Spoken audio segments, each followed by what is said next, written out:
அன்பே சிவம் மனமே குரு. குரு பிரம்மஸ்ரீ நித்யானந்த சாமிகள் ஆசியோடும் சித்தர்களுடைய அருளாசியோடும் மகான் தத்துவராயருடைய அருளாசியோடும் உடுமலை பிரம்மஞான குழு பாடசாலை சார்பிலே என்னுடைய சார்பிலே அனைவருக்கும் ஆத்மா வணக்கம். இந்த யோக பயிற்சியில் பயணம் பண்ணுறவங்க தியான பயிற்சி, யோக பயிற்சி, இந்த ஞான மார்க்கத்தை தேடி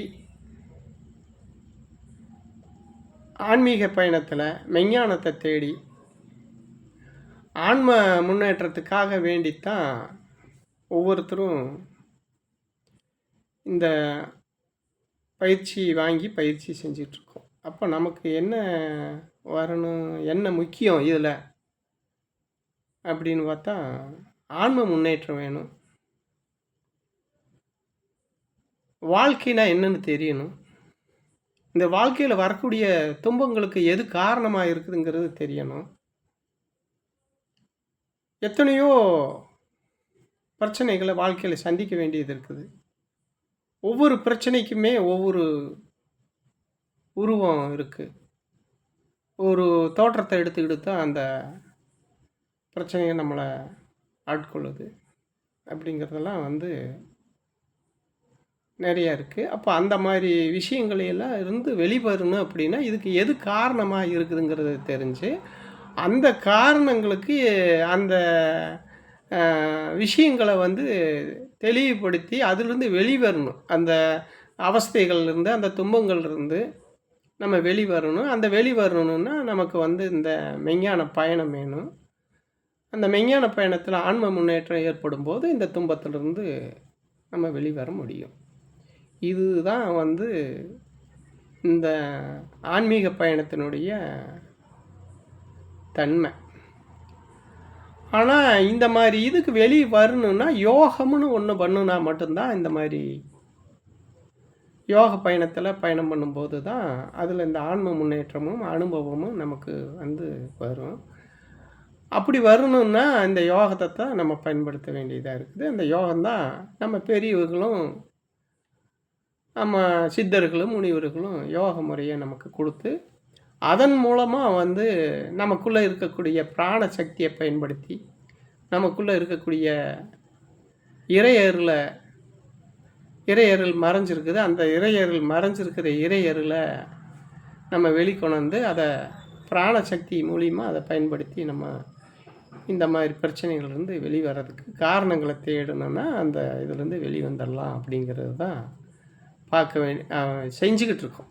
பார்க்க வேண்டியதுங்கிறத விட அந்த முறையில் நம்ம பயணம் அந்த வழியில் பார்த்திங்கன்னா இதுக்கு அந்த பயிற்சியில் சொன்னால் குண்டலினி, வாசி யோகம் அப்படின்னு என்னென்னமோ இதை சொல்கிறாங்க. இதுக்கு மெயினாக பார்த்திங்கன்னா யோகம், வாசி யோகம் அப்படிங்கிறது பிராணனை வச்சு செய்யக்கூடியதுக்கு வாசி யோகம். குண்டலினிங்கிறது நமக்குள்ளே இருக்கக்கூடிய சக்தி, அதாவது பிராண சக்தி. அதாவது என்னன்னு கேட்டால் அதுக்கு சொல்லணுன்னா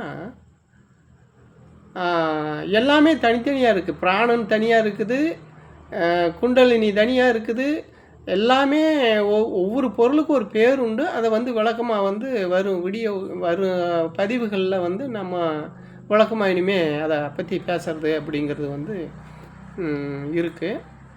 அப்போ நம்மகிட்ட எல்லாமே தனித்தனியாக இருக்கிறத ஒன்று சேர்த்துறதே யோகம். தனித்தனியாக இருக்கக்கூடிய ஒரு விஷயங்களை ஒன்று சேர்த்துறதே யோகம். அந்த வழியில் பார்த்திங்கன்னா விந்துங்கிறது தான் மெயின் பிரச்சனை.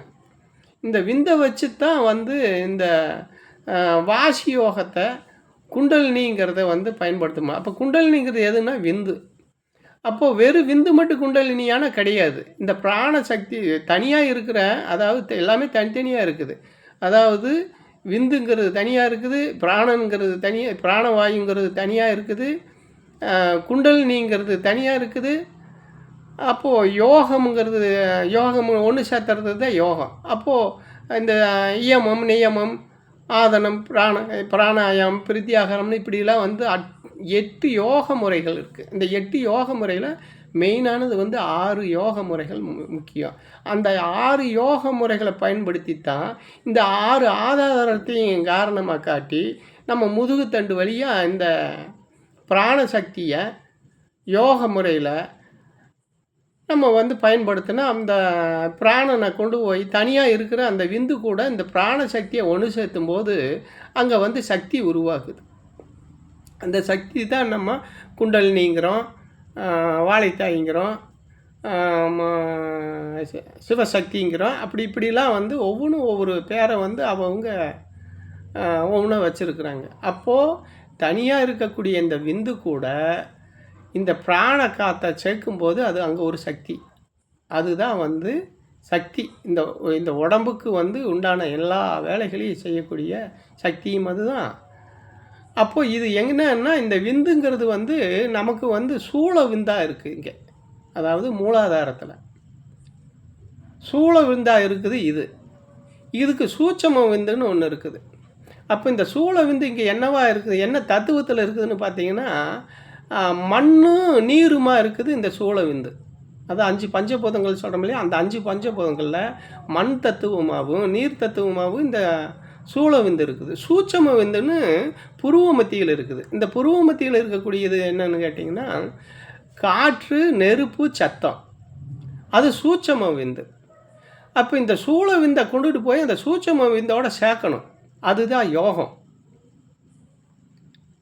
அப்போ இந்த யோகம்னா என்ன, இந்த யோகத்துக்கு எதெல்லாம் பயன்படுது, எதெல்லாம் பயன்படுத்துகிற, எப்படி எந்தெந்த இடத்துல போய் அதெல்லாம் பயன்படுத்தணும், என்னென்னவெல்லாம் பண்ணணுங்கிறது இதெல்லாம் தெரிஞ்சவங்க தான் இதெல்லாம் செய்ய முடியுமே தவிர சாதாரணமாக வந்து வெறும் பேச்சு வாயளவில் பேசிட்டு குண்டலினி வாசி அது இது அது என்ன பொருள் அது கூட சேரல, எந்த பொருளை எவ்வளவு சேர்க்கணும், எப்படி செய்யணும், எவ்வளவு நேரம் செய்யணும், எந்தெந்த வழியில் இப்போ நம்ம பயணம் பண்ணணும் அப்படின்னு அக்கு வேற ஆணி வேற வந்து அதை வந்து பிரித்து பார்த்து படித்து தெரிஞ்சு அனுபவம் உள்ளகிட்ட அவங்ககிட்ட வந்து தீட்சைகளை வாங்கி அவங்ககிட்ட நமக்கு வரக்கூடிய சந்தேகங்களையெல்லாம் ஆராய்ஞ்சு அதில் வரக்கூடிய துன்பங்களையெல்லாம் அதை அனுபவித்து இப்படிலாம் தேடி கண்டுபிடிச்சா மட்டும்தான் இந்த பயிற்சியை ஒருத்தருக்கு கொடுக்க முடியும்.